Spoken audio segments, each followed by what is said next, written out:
Il turismo archeologico del Polesine guarda ben oltre i suoi classici confini, stringendo accordi con i territori circostanti con l'obiettivo di cooperare per far crescere ulteriormente l'interesse verso la scoperta del passato attraverso migliorie negli spazi espositivi e sviluppi ulteriori.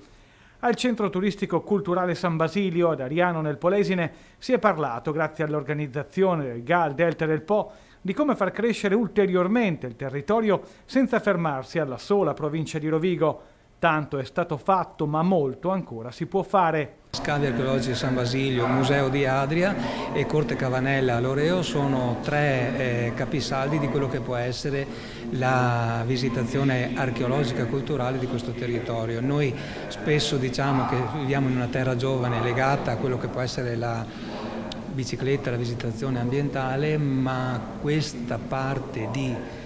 turismo non è da sottovalutare, anzi è da spingere e far conoscere e far soprattutto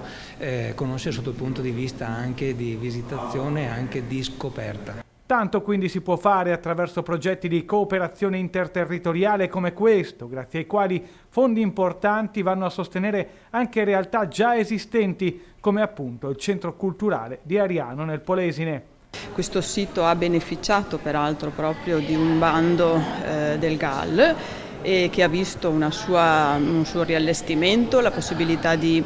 sistemare la parte della sicurezza e renderlo maggiormente visitabile con aspetti legati proprio all'antintrusione, al CPI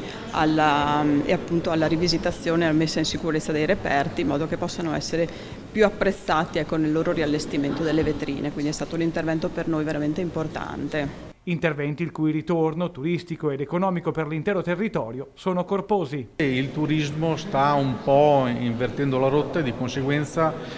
si va alla riscoperta dei territori che ci circondano e quindi c'è effettivamente una certa attrattività anche nei confronti magari di quei paesaggi che una volta venivano tutto sommato un po' bistrattati.